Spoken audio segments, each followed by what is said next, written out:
Ashtavakra Gita, translated by John Henry Richards. Chapter 1. Janaka said, "How is one to acquire knowledge? How is one to attain liberation? And how is one to reach dispassion? Tell me this, sir." Ashtavakra said, "If you are seeking liberation, my son, avoid the objects of the senses like poison and cultivate tolerance, sincerity, compassion, contentment, and truthfulness as the antidote. You do not consist of any of the elements, earth, water, fire, air, or even ether. To be liberated, know yourself as consisting of consciousness, the witness of these. If only you will remain resting in consciousness, seeing yourself as distinct from the body, then even now you will become happy, peaceful, and free from bonds. You do not belong to the Brahman or any other caste. You are not at any stage, nor are you anything that the eye can see. You are unattached and formless, the witness of everything, so be happy. Righteousness and unrighteousness, pleasure and pain are purely of the mind and are no concern of yours. You are neither the doer nor the reaper of the consequences, so you are always free. You are the one witness of everything and are always completely free. The cause of your bondage is that you see the witness as something other than this. Since you have been bitten by the black snake, the opinion about yourself that I am the doer, drink the antidote of faith in the fact that I am not the doer and be happy. Burn down the forest of ignorance with the fire of the understanding that I am the one pure awareness, and be happy and free from distress. That in which all this, imagine like the snake in a rope, appears, that joy, supreme joy, and awareness is what you are, so be happy. If one thinks of oneself as free, one is free, and if one thinks of oneself as bound, one is bound. Here this saying is true, thinking makes it so. Your real nature is as the one perfect, free, and actionless consciousness, the all-pervading witness, unattached to anything, desireless and at peace. It is from illusion that you seem to be involved in samsara. Meditate on yourself as motionless awareness, free from any dualism, giving up the mistaken idea that you are just a derivative consciousness or anything external or internal. You have long been trapped in the snare of identification with the body. Sever it with the knife of knowledge that I am awareness, and be happy, my son. You are really unbound and actionless, self-illuminating and spotless already. The cause of your bondage is that you are still resorting to stilling the mind. All of this is really filled by you and strung out in you, for what you consist of is pure awareness, so don't be small-minded.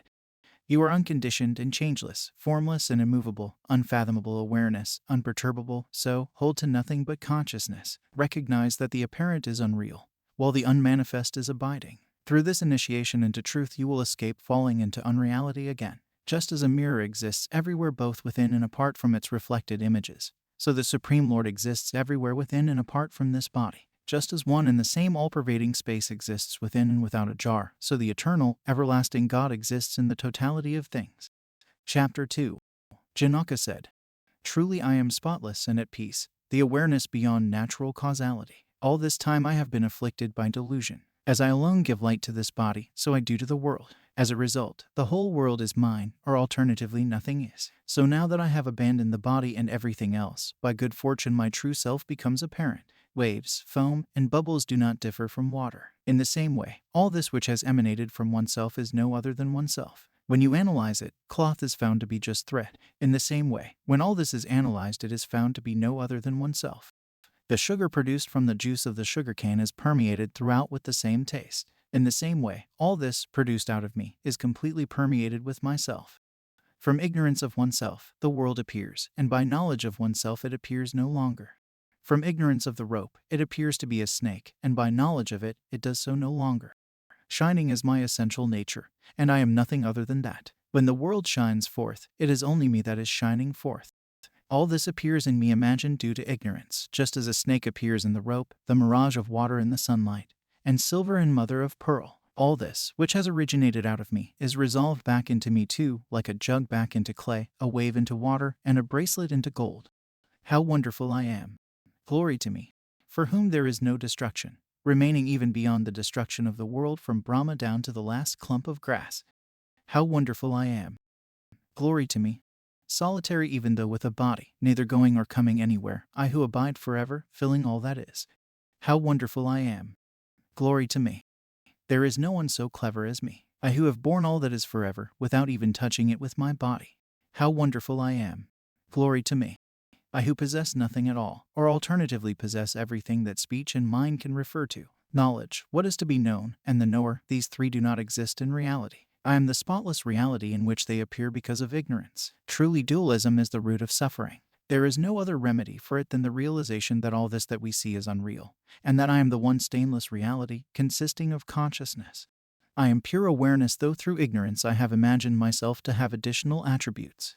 By continually reflecting like this, my dwelling place is in the unimagined. For me here is neither bondage nor liberation. The illusion has lost its basis and ceased. Truly all this exists in me, though ultimately it does not even exist in me, recognizing that all this and my body too are nothing. While my true self is nothing but pure consciousness, what is there left for the imagination to work on now? The body, heaven and hell, bondage and liberation. And fear too, all this is pure imagination. What is there left to do for me whose very nature is consciousness? I do not even see dualism in a crowd of people, so what do I gain if it is replaced by a desert?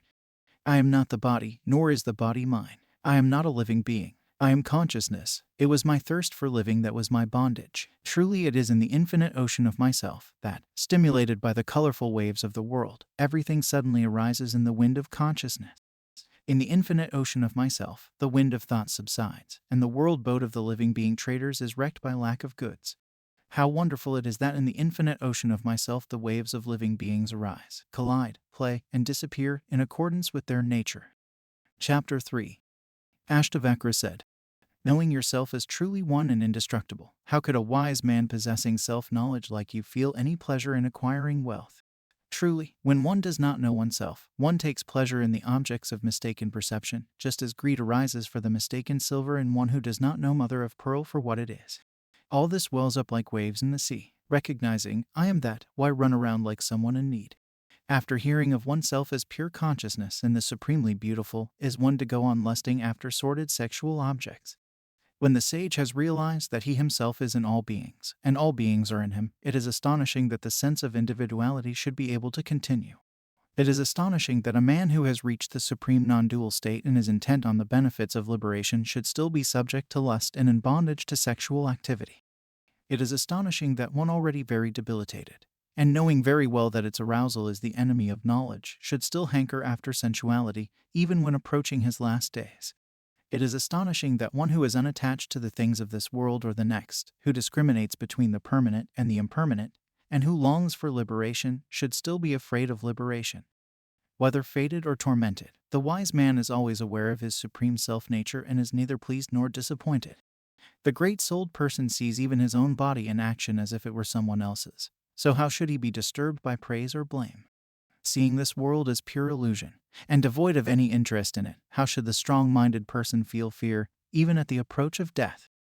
Who can be compared to the great-souled person whose mind is free from desire even in disappointment, and who has found satisfaction in self-knowledge? How should a strong-minded person who knows that what he sees is by its very nature nothing, consider one thing to be grasped and another to be rejected? An object of enjoyment that comes of itself is neither painful nor pleasurable for someone who has eliminated attachment, and who is free from dualism and from desire. Chapter 4. Ashtavakra said, the wise person of self-knowledge, playing the game of worldly enjoyment, bears no resemblance whatever to samsara's bewildered beasts of burden.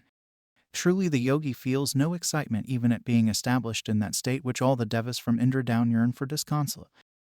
He who has known that is untouched within by good deeds or bad, just as space is not touched by smoke, however much it may appear to be. Who can prevent the great-souled person who has known this whole world as himself from living as he pleases? Of all four categories of beings, from Brahma down to the last clump of grass, only the man of knowledge is capable of eliminating desire and aversion. Rare is the man who knows himself as the non-dual Lord of the world, and he who knows this is not afraid of anything. Chapter 5. Ashtavakra said, you are not bound by anything. What is a pure person like you need to renounce? Putting the complex organism to rest, you can find peace. All this arises out of you, like a bubble out of the sea. Knowing yourself like this to be but one, you can find peace.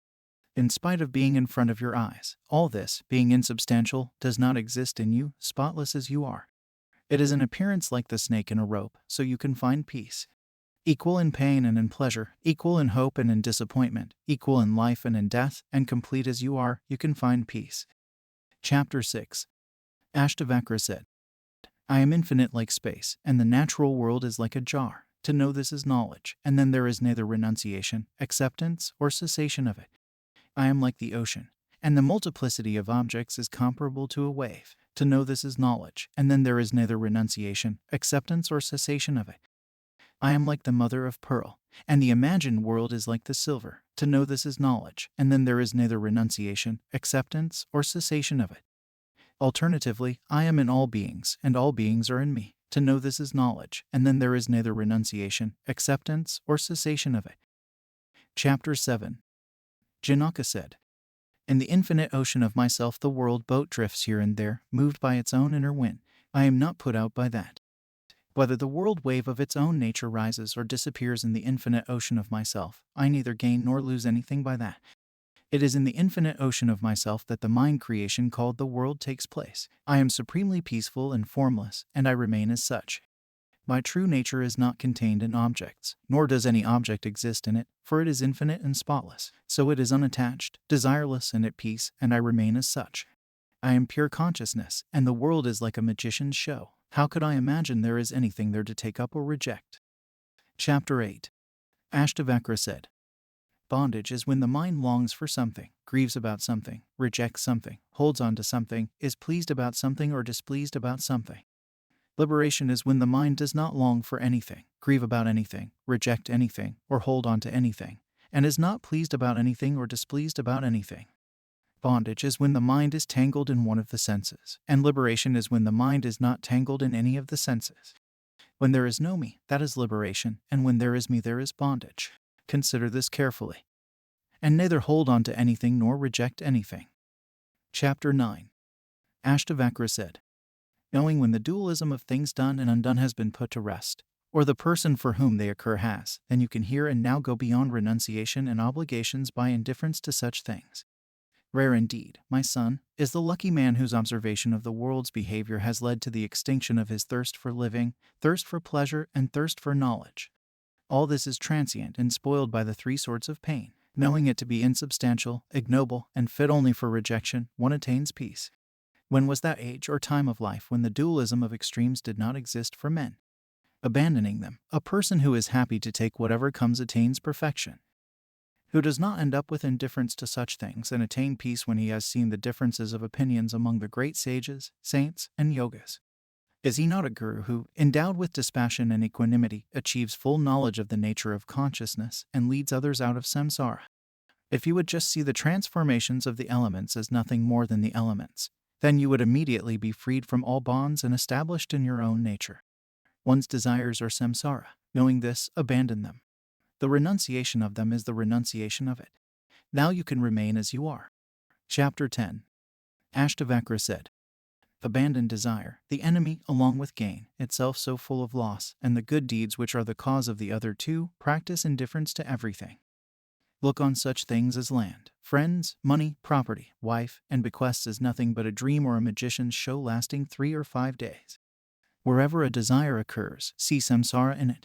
Establishing yourself in firm dispassion, be free of passion and happy. The essential nature of bondage is nothing other than desire, and its elimination is known as liberation. It is simply by not being attached to changing things that the everlasting joy of attainment is reached.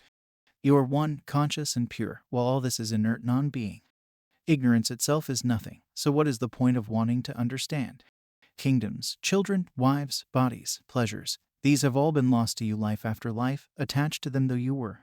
Enough of wealth, sensuality, and good deeds. In the forest of samsara the mind has never found satisfaction in these. How many births have you not done hard and painful labor with body, mind, and speech? Now at last, stop. Chapter 11. Ashtavakra said, unmoved and undistressed, realizing that being, non-being, and change are of the very nature of things, one easily finds peace. At peace, having shed all desires within, and realizing that nothing exists here but the Lord, the Creator of all things, one is no longer attached to anything.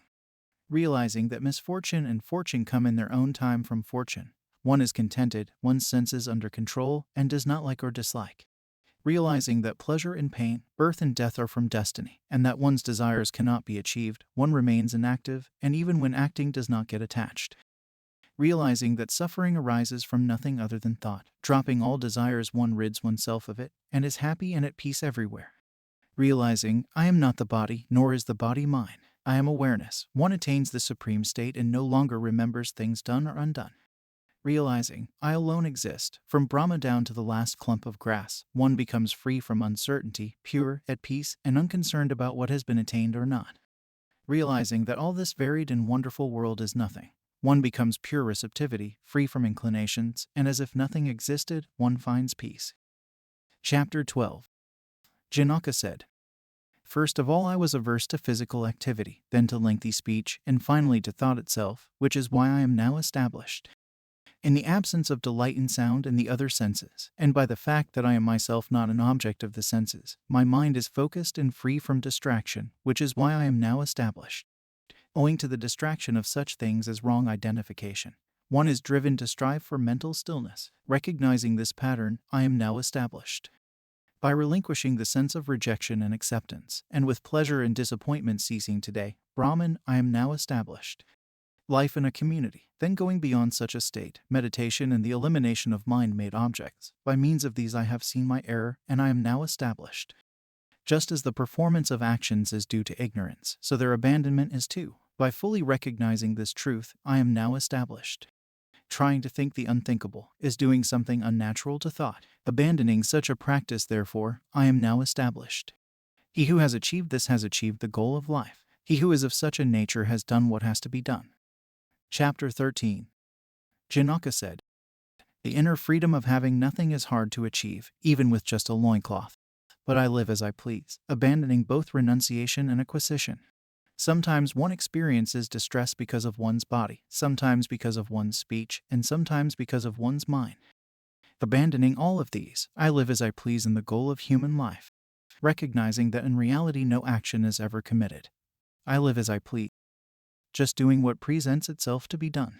Yogas who identify themselves with their bodies are insistent on fulfilling and avoiding certain actions, but I live as I please, abandoning attachment and rejection. No benefit or loss comes to me by standing, walking, or lying down, so consequently I live as I please whether standing, walking, or sleeping. I lose nothing by sleeping and gain nothing by effort, so consequently I live as I please, abandoning success and failure. Continually observing the drawbacks of such things as pleasant objects, I live as I please, abandoning the pleasant and unpleasant." Chapter 14. Janaka said, "He who by nature is empty-minded, and who thinks of things only unintentionally, is freed from deliberate remembering like one awakened from a dream. When my desire has been eliminated, I have no wealth, friends, robbers, senses, scriptures, or knowledge. Realizing my supreme self-nature in the person of the witness, the Lord, and the state of desirelessness in bondage or liberation, I feel no inclination for liberation. The various states of one who is free of uncertainty within, and who outwardly wanders about as he pleases like an idiot, can only be known by someone in the same condition." Chapter 15. Ashtavakra said, "While a man of pure intelligence may achieve the goal by the most casual of instruction, another may seek knowledge all his life and still remain bewildered. Liberation is distaste for the objects of the senses. Bondage is love of the senses. This is knowledge. Now do as you wish. This awareness of the truth makes an eloquent, clever, and energetic man dumb, stupid, and lazy, so it is avoided by those whose aim is enjoyment. You are not the body, nor is the body yours, nor are you the doer of actions or the reaper of their consequences. You are eternally pure consciousness, the witness, in need of nothing, so live happily. Desire and anger are objects of the mind, but the mind is not yours, nor ever has been. You are choiceless awareness itself and unchanging, so live happily. Recognizing oneself in all beings, and all beings in oneself, be happy, free from the sense of responsibility and free from preoccupation with me. Your nature is the consciousness, in which the whole world wells up, like waves in the sea. That is what you are, without any doubt, so be free of disturbance. Have faith, my son, have faith. Don't let yourself be deluded in this. You are yourself the Lord, whose very nature is knowledge, and you are beyond natural causation. The body invested with the senses stands still and comes and goes. You yourself neither come nor go, so why bother about them? Let the body last to the end of the age, or let it come to an end right now. What have you gained or lost, who consist of pure consciousness? Let the world wave rise or subside according to its own nature in you, the great ocean. It is no gain or loss to you. My son, you consist of pure consciousness, and the world is not separate from you. So who is to accept or reject it, and how and why? How can there be either birth, karma, or responsibility in that one unchanging, peaceful, unblemished, and infinite consciousness which is you? Whatever you see, it is you alone manifest in it. How can bracelets, armlets, and anklets be different from the gold they are made of? Giving up such distinctions as he is what I am, and I am not that, recognize that everything is myself, and be without distinction and happy. It is through your ignorance that all this exists. In reality, you alone exist. Apart from you, there is no one within or beyond samsara. Knowing that all this is just an illusion, one becomes free of desire, pure receptivity, and at peace as if nothing existed. Only one thing has existed, exists, and will exist in the ocean of being. You have no bondage or liberation. Live happily and fulfilled, being pure consciousness. Do not disturb your mind with thoughts of for and against. Be at peace and remain happily in yourself, the essence of joy. Give up meditation completely, but don't let the mind hold on to anything. You are free by nature, so what will you achieve by forcing the mind? Chapter 16. Ashtavakra said, My son, you may recite or listen to countless scriptures, but you will not be established within until you can forget everything. You may, as a learned man, indulge in wealth, activity, and meditation, but your mind will still long for that which is the cessation of desire and beyond all goals. Everyone is in pain because of their striving to achieve something. But no one realizes it. By no more than this instruction, the fortunate one attains tranquility. Happiness belongs to no one but that supremely lazy man for whom even opening and closing his eyes is a bother. When the mind is freed from such pairs of opposites, I have done this, and I have not done that, it becomes indifferent to merit, wealth, sensuality, and liberation. One man is abstemious and averse to the senses, another is greedy and attached to them, but he who is free from both taking and rejecting is neither abstemious nor greedy. So long as desire, the state of lack of discrimination, remains, the sense of revulsion and attraction will remain, which is the root and branch of samsara. Desire springs from usage, and aversion from abstention, but the wise man is free from the pairs of opposites like a child, and becomes established. The passionate man wants to eliminate samsara so as to avoid pain, but the dispassionate man is free from pain and feels no distress even in it. He who is proud about even liberation or his own body, and feels them his own, is neither a seer nor a yogi. He is still just a sufferer. If even Shiva, Vishnu, or the lotus-born Brahma were your instructor, until you have forgotten everything you cannot be established within. Chapter 17. Ashtavakra said, He who is content, with purified senses, and always enjoys solitude, has gained the fruit of knowledge and the fruit of the practice of yoga too. The knower of truth is never distressed in this world, for the whole round world is full of himself alone. None of these senses please a man who has found satisfaction within, just as nimble leaves do not please the elephant that has acquired the taste for salaki leaves. The man is rare who is not attached to the things he has enjoyed, and does not hanker after the things he has not enjoyed. Those who desire pleasure and those who desire liberation are both found in samsara. But the great-souled man who desires neither pleasure nor liberation is rare indeed. It is only the noble-minded who is free from attraction or repulsion to religion, wealth, sensuality, and life and death too. He feels no desire for the elimination of all this, nor anger at its continuing. So the fortunate man lives happily with whatever sustenance presents itself. Thus fulfilled through this knowledge, contented, and with the thinking mind emptied, he lives happily just seeing, hearing, feeling, smelling, and tasting. In him for whom the ocean of samsara has dried up, there is neither attachment or aversion. His gaze is vacant, his behavior purposeless, and his senses inactive. Surely the supreme state is everywhere for the liberated mind. He is neither awake nor asleep, and neither opens nor closes his eyes. The liberated man is resplendent everywhere, free from all desires. Everywhere he appears self-possessed and pure of heart. Seeing, hearing, feeling, smelling, tasting, speaking, and walking about, the great-souled man who is freed from trying to achieve or avoid anything is free indeed. The liberated man is free from desires everywhere. He neither blames, praises, rejoices, is disappointed, gives, nor takes. When a great-souled one is unperturbed in mind, and equally self-possessed at either the sight of a woman inflamed with desire or at approaching death, he is truly liberated. There is no distinction between pleasure and pain, man and woman, success and failure for the wise man who looks on everything as equal. There is no aggression nor compassion, no pride nor humility, no wonder nor confusion for the man whose days of samsara are over.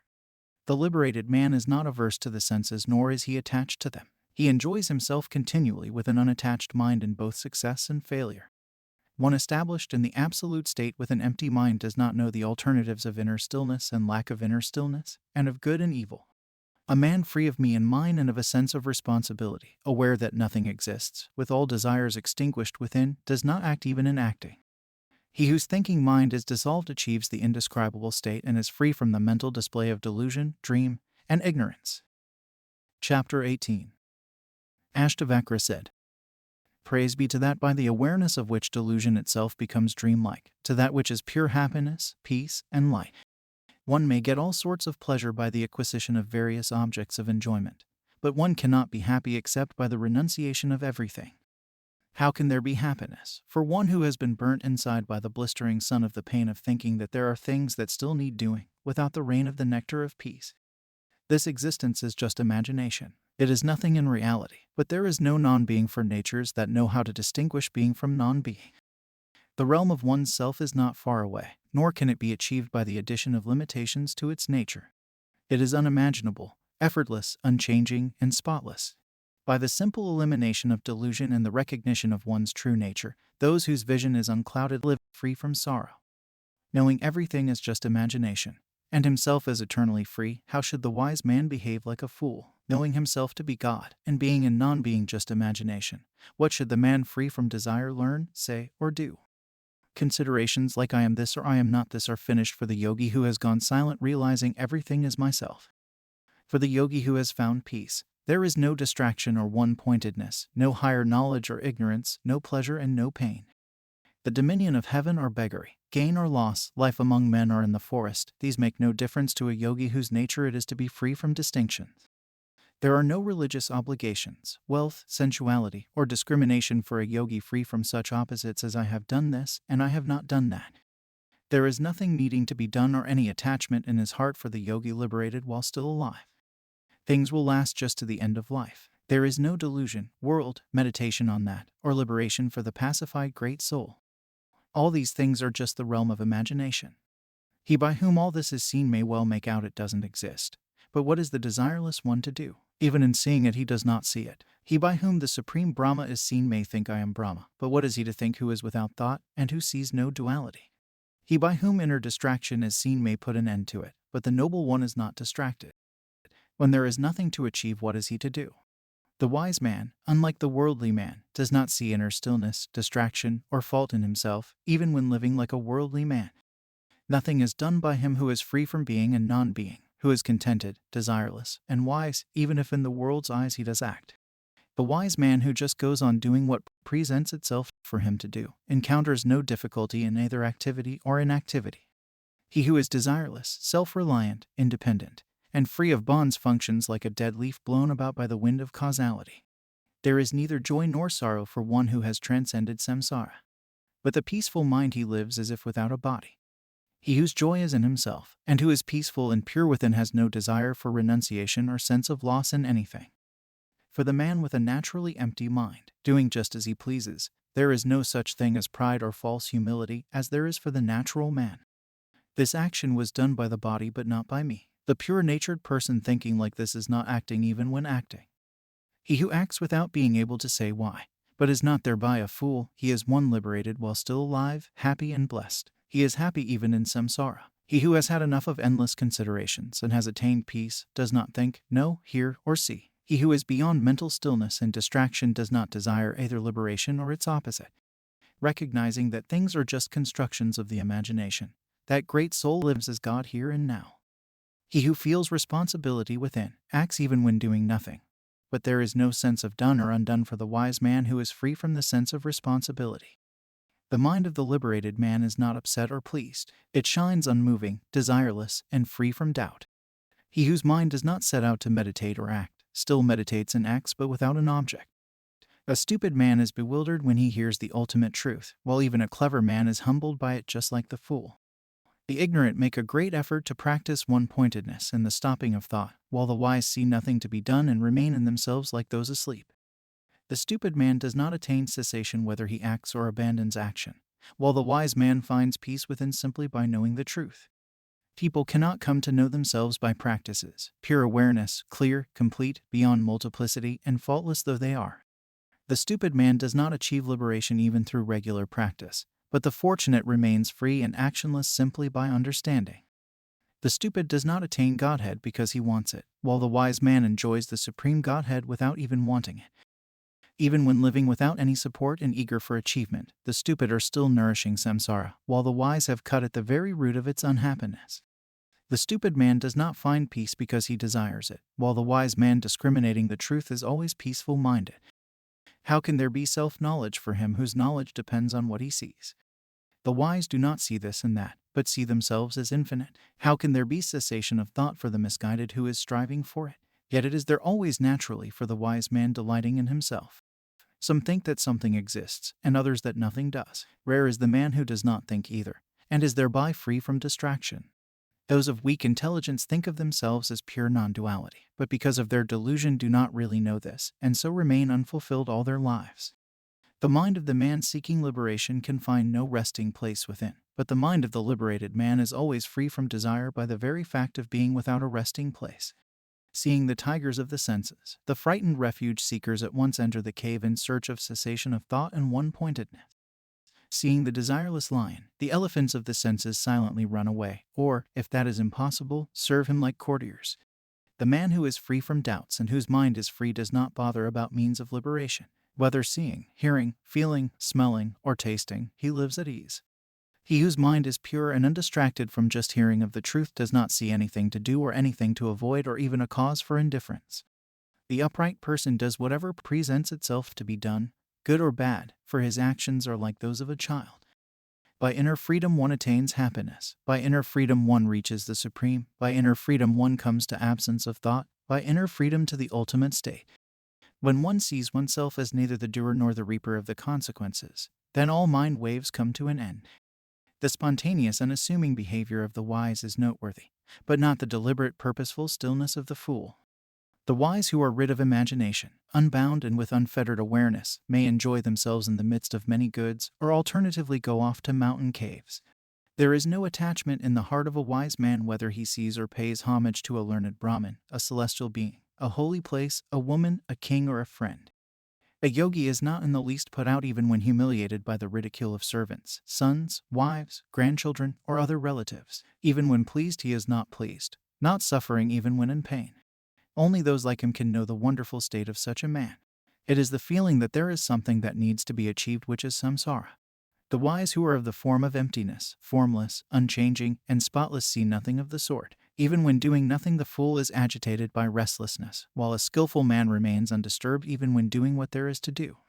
Happy he stands, happy he sits, happy sleeps, and happy he comes and goes. Happy he speaks and happy he eats. This is the life of a man at peace. He who of his very nature feels no unhappiness in his daily life like worldly people, remains undisturbed like a great lake, cleared of defilement. Even abstention from action has the effect of action in a fool, while even the action of the wise man brings the fruits of inaction. A fool often shows aversion towards his belongings, but for him whose attachment to the body has dropped away, there is neither attachment nor aversion. The mind of the fool is always caught in thinking or not thinking, but the wise man's is of the nature of no thought because he thinks what is appropriate. For the seer who behaves like a child, without desire in all actions, there is no attachment for such a pure one even in the work he does. Blessed is he who knows himself and is the same in all states, with a mind free from craving whether he is seeing, hearing, feeling, smelling, or tasting. There is no one subject to samsara, no sense of individuality, no goal or means to the goal in the eyes of the wise man who is always free from imagination and unchanging like space. Glorious is he who has abandoned all goals and is the incarnation of the satisfaction, which is his very nature, and whose inner focus on the unconditioned is quite spontaneous. In brief, the great-souled man who has come to know the truth is without desire for either pleasure or liberation, and is always and everywhere free from attachment. What remains to be done by the man who is pure awareness and has abandoned everything that can be expressed in words from the highest heaven to the earth itself? The pure man who has experienced the indescribable attains peace by virtue of his very nature, realizing that all this is nothing but illusion, and that nothing is. There are no rules, dispassion, renunciation, or meditation for one who is pure receptivity by nature, and admits no noble form of being. For him who shines with the radiance of infinity and is not subject to natural causality there is neither bondage, liberation, pleasure, nor pain. Pure illusion reigns in samsara which will continue until self-realization, but the enlightened man lives in the beauty of freedom from me and mine, from the sense of responsibility and from any attachment. For the seer who knows himself as imperishable and beyond pain there is neither knowledge, a world, nor the sense that I am the body or the body mine. No sooner does a man of low intelligence give up activities like the elimination of thought than he falls into mind racing and chatter. A fool does not get rid of his stupidity even on hearing the truth. He may appear outwardly free from imaginations, but inside he is still hankering after the senses. Though in the eyes of the world he is active, the man who has shed action through knowledge finds no means of doing or speaking anything. For the wise man who is always unchanging and fearless, there is neither darkness nor light nor destruction nor anything. There is neither fortitude, prudence, nor courage for the yogi whose nature is beyond description and free of individuality. There is neither heaven nor hell nor even liberation during life. In a nutshell, in the sight of the seer nothing exists at all. He neither longs for possessions nor grieves at their absence. The calm mind of the sage is full of the nectar of immortality.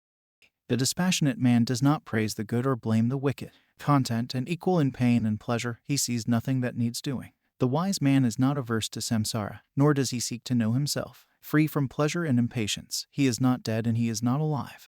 The wise man excels by being free from anticipation, without attachment to such things as children or wives, free from desire for the senses, and not even concerned about his own body. The wise man, who lives on whatever happens to come to him, roams wherever he pleases, and sleeps wherever the sun happens to set, is at peace everywhere. Whether his body rises or falls, the great-souled one gives it no thought, having forgotten all about samsara and coming to rest on the ground of his true nature. The wise man has the joy of being complete in himself and without possessions, acting as he pleases, free from duality and rid of doubts, and without attachment to any creature. The wise man excels in being without the sense of me. Earth, a stone, or gold are the same to him. The knots of his heart have been rent asunder, and he is freed from greed and blindness. Who can compare with that contented, liberated soul who pays no regard to anything and has no desire left in his heart? Who but the upright man without desire knows without knowing, sees without seeing, and speaks without speaking? Beggar or king, he excels who is without desire, and whose opinion of things is rid of good and bad. There is neither dissolute behavior nor virtue, nor even discrimination of the truth for the sage who has reached the goal and is the very embodiment of guileless sincerity. That which is experienced within by one who is desireless and free from pain, and content to rest in himself, how could it be described, and of whom? The wise man who is contented in all circumstances is not asleep even in deep sleep, nor sleeping in a dream, nor waking when he is awake. The seer is without thoughts even when thinking, without senses among the senses, without understanding even in understanding, and without a sense of responsibility even in the ego. Neither happy nor unhappy, neither detached nor attached, neither seeking liberation nor liberated, he is neither something nor nothing, not distracted in distraction, in mental stillness not poised, in stupidity not stupid. That blessed one is not even wise in his wisdom. The liberated man is self-possessed in all circumstances and free from the idea of done and still to do. He is the same wherever he is and without greed. He does not dwell on what he has done or not done. He is not pleased when praised nor upset when blamed. He is not afraid of death nor attached to life. A man at peace does not run off to popular resorts or to the forest. Whatever and wherever, he remains the same. Chapter 19. Janaka said, using the tweezers of the knowledge of the truth I have managed to extract the painful thorn of endless opinions from the recesses of my heart. For me, established in my own glory, there are no religious obligations, sensuality, possessions, philosophy, duality, or even non-duality. For me, established in my own glory, there is no past, future, or present. There is no space or even eternity. For me, established in my own glory, there is no self or non-self, no good or evil, no thought or even absence of thought. For me, established in my own glory, there is no dreaming or deep sleep, no waking nor fourth state beyond them, and certainly no fear. For me, established in my own glory, there is nothing far away and nothing near, nothing within or without, nothing large and nothing small. For me, established in my own glory, there is no life or death, no worlds or things of this world, no distraction and no stillness of mind. For me, remaining in myself, there is no need for talk of the three goals of life, of yoga or of knowledge. Chapter 20. Janaka said, in my unblemished nature there are no elements, no body, no faculties, no mind. There is no void and no despair. For me, free from the sense of dualism, there are no scriptures, no self-knowledge, no mind free from an object, no satisfaction and no freedom from desire. There is no knowledge or ignorance, no me, this, or mine, no bondage, no liberation, and no property of self-nature. For him who is always free from individual characteristics, there is no antecedent causal action, no liberation during life, and no fulfillment at death. For me, free from individuality, there is no doer and no reaper of the consequences, no cessation of action, no arising of thought, no immediate object, and no idea of results. There is no world, no seeker for liberation, no yogi, no seer, no one bound and no one liberated. I remain in my own non-dual nature. There is no emanation or return, no goal, means, seeker, or achievement. I remain in my own non-dual nature. For me who am forever unblemished, there is no assessor, no standard, nothing to assess, and no assessment. For me who am forever actionless, there is no distraction or one-pointedness of mind, no lack of understanding, no stupidity, no joy, and no sorrow. For me who am always free from deliberations, there is neither conventional truth nor absolute truth, no happiness and no suffering. For me who am forever pure, there is no illusion, no samsara, no attachment or detachment, no living organism, and no God. For me who am forever unmovable and indivisible, established in myself, there is no activity or inactivity, no liberation and no bondage. For me who am blessed and without limitation, there is no initiation or scripture, no disciple or teacher, and no goal of human life. There is no being or non-being, no unity or dualism. What more is there to say? There is nothing outside of me.